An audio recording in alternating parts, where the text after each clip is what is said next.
Comment un agent immobilier estime un bien?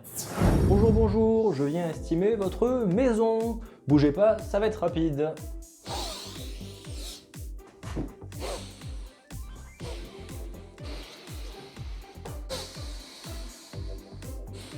Ne bougez pas.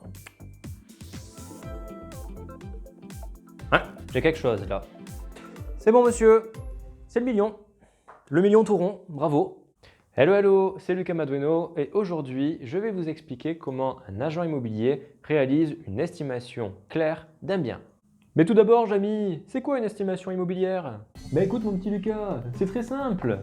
Tu vois, t'as une maison, là, comme ça, avec un petit toit, voilà, une petite porte, une petite cheminée. Bah faut lui mettre un prix. Voilà, qu'est-ce que je te dise de plus?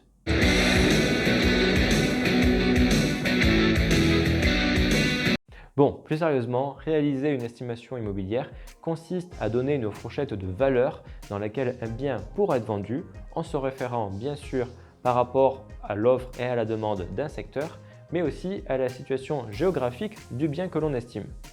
Vous avez compris la logique, une maison de 200 mètres carrés au bord de la mer à la Côte d'Azur n'aura pas le même prix qu'une maison de 200 mètres carrés perdue en plein milieu du centre de la France. Et j'ai rien contre vous les gens du centre, hein, c'est juste qu'il faudra que je vous rende visite un jour, comme bon nombre de Français. L'estimation d'un bien est un des plus gros travaux de l'agent immobilier avant la commercialisation de celui-ci. C'est vraiment là où il ne faut pas se louper, c'est vraiment un travail primordial. Il faut savoir qu'une estimation peut être nécessaire dans plusieurs cas. On a par exemple le cas lorsque l'on prépare une transaction, que ce soit l'achat, la vente, la location ou un financement. Elle nous sert aussi à faire le point sur la valeur de son patrimoine immobilier. On s'en sert également pour effectuer des actes de gestion comme la valeur locative d'un bien, assurer un immeuble par exemple, des choses comme ça. Et elle peut être aussi nécessaire pour calculer le montant de ses impôts, à savoir les taxes foncières, les droits de mutation, bref, un peu toutes ces choses-là.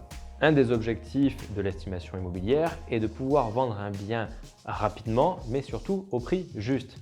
Car oui, vous, les propriétaires, ce n'est pas parce qu'on a vendu rapidement un bien qu'on a bradé. Il faut savoir qu'en général, une estimation immobilière est gratuite.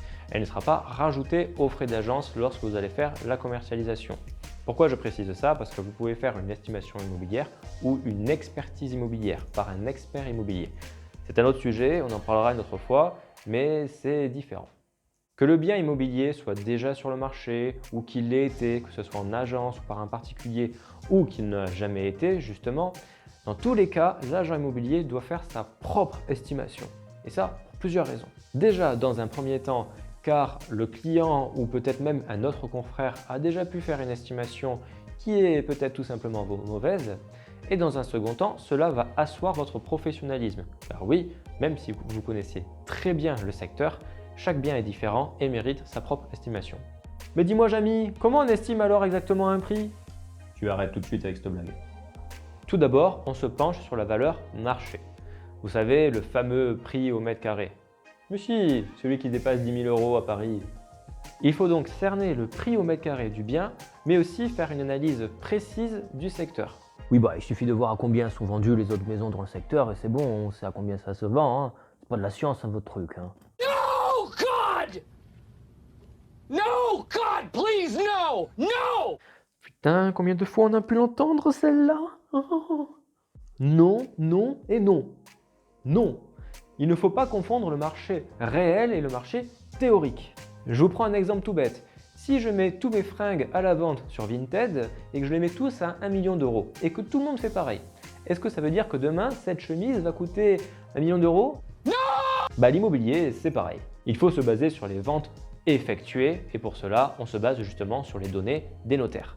Tout le monde peut mettre son bien à la vente au prix qu'il souhaite. Si vous avez une cave de 10 mètres carrés et que vous voulez la mettre à 6 millions d'euros, vous pouvez. Et bon courage pour trouver un acheteur. Ça risque d'être un petit peu difficile. Donc non, il faut se baser sur les ventes effectuées. Et comment on fait? En se basant sur les données des notaires. Et comment on fait ça? On va sur des sites spécialisés comme Etalab ou le site des impôts où l'on va vraiment pouvoir voir les ventes qui ont été effectuées, avec même leur date et la surface des biens. Au-delà de ça, vous pouvez aussi aller sur tous les sites immobiliers connus pour vous donner une idée un peu des prix au mètre carré. En utilisant tout ça, vous allez pouvoir faire une moyenne cohérente sur le prix au mètre carré du bien. Et même là, vous pouvez pousser en faisant une petite fourchette, en ayant une fourchette basse, moyenne et haute. Cependant, il est quand même important de regarder le marché théorique, donc tous les biens qui sont actuellement à la vente, que l'on voit dans les annonces sur Internet par des agences ou des particuliers, et de le mettre en parallèle avec le projet du vendeur. En effet, si aujourd'hui vous avez 15 biens à la vente similaires, qu'il y a très peu d'acheteurs dans ce secteur et que votre vendeur est pressé, il serait idiot de mettre plus haut que la fourchette haute, et même dans la fourchette haute, car forcément la concurrence est trop énorme et il y a peu de chances en fait que les gens sélectionnent ce bien-là et pas les 15 autres. Vous voyez l'idée. Après, il faut faire comprendre au vendeur qu'il doit avoir aussi l'œil d'un acheteur. Si lui-même voit un bien qui est quasiment similaire au sien, qui est bien moins cher que ce qu'il en souhaite et qui correspond plus à l'estimation, il se doute qu'un acheteur va plutôt aller sur l'autre maison que sur la sienne. Ah, donc si je comprends bien, en gros, je peux vendre ma baraque au même prix que mon voisin qui l'a entièrement rénové. C'est cool, je savais pas, ça, vous m'apprenez un truc sympa là.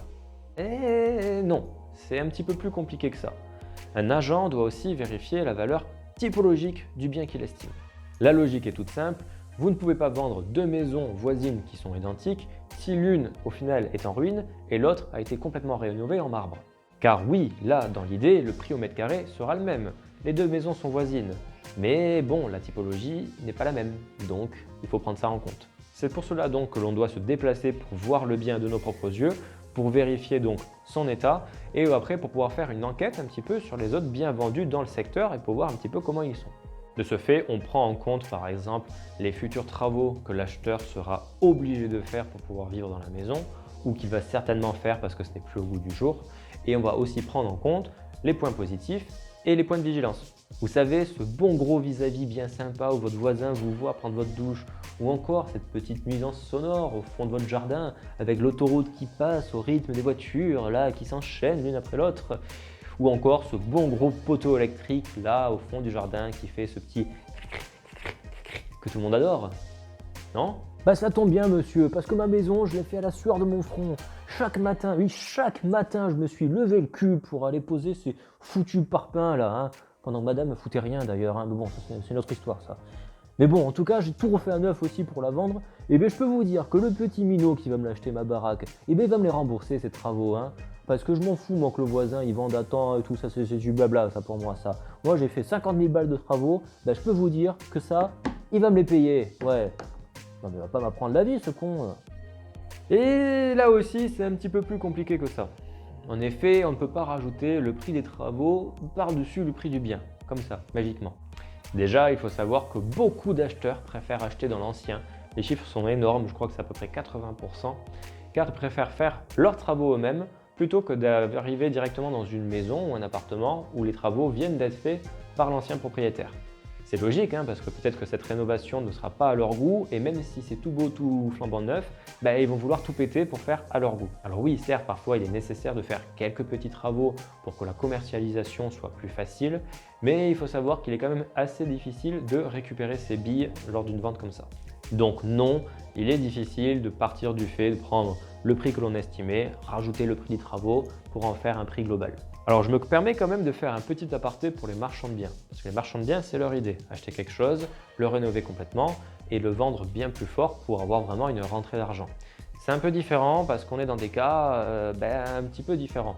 Là les gens vont pas chercher vraiment au coup de cœur, vous voyez, ils vont vraiment chercher à trouver quelque chose qui est dans un état vraiment moyen, où il y a un vrai potentiel, par exemple de diviser un bien, ils se rendent compte que le secteur est très demandé et là le prix est très bas.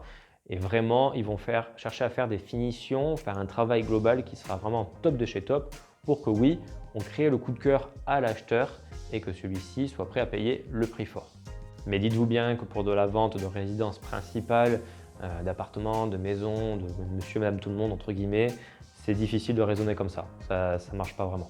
Après, on peut encore plus pousser l'estimation. Par exemple, dans ma compagnie, chez Keller Williams, nous, on l'a fait sur 5 points. Donc il y a déjà la valeur du prix au mètre carré, la valeur marché comme j'ai dit. Vous avez aussi la valeur typologique, mais il y a aussi 3 autres points, donc, dont le premier est l'analyse acquéreur, où on va regarder déjà en fait les clients que l'on a déjà dans notre base de données. Alors des clients potentiels, hein, forcément. Ensuite, on a l'analyse investisseur, où on va analyser la rentabilité du produit Donc combien d'investisseurs seraient prêts à mettre pour ce genre de bien? Enfin, on a l'analyse Market Center. Market Center, c'est le nom de nos bureaux, où en gros, on présente le bien à tous les agents de nos bureaux et chacun donne un petit peu son avis. L'idée, si vous voulez, c'est qu'on peut avoir un collègue qui a déjà vendu dans le secteur, tout ça, et chacun, par son expérience, va donner un peu son idée. Et en fait, le fait d'avoir ces 5 estimations va nous permettre au final d'avoir une fourchette, donc avec une estimation basse, une estimation haute, une estimation moyenne. Après cela, à vous de défendre votre travail auprès de votre client, surtout par rapport à son projet, car vous verrez, il y a beaucoup de vendeurs qui surestiment leurs biens. Et généralement, ils les surestiment parce qu'il y a le tonton du voisin, de la cousine, du chien, de la belle-mère, du boulanger qui a dit que lui, sa maison, il l'a vendue au triple et que celle-ci, elle en vaut même le quadruple. Voilà. J'en profite aussi pour vous dire qu'il y a des erreurs à éviter quand vous faites une estimation. Il faut prendre en compte certains points et des points spécifiques en fonction que ce soit une maison, un appartement, un bien, un immeuble, bref, toutes ces choses-là. Mais je vous les expliquerai dans des vidéos adéquates. Au final, vous aurez donc une fourchette et l'idée est de ne pas donner un râteau. Si vous donnez une estimation entre 100 000 et 300 000 euros, ça ne va pas vraiment aider le propriétaire, par exemple.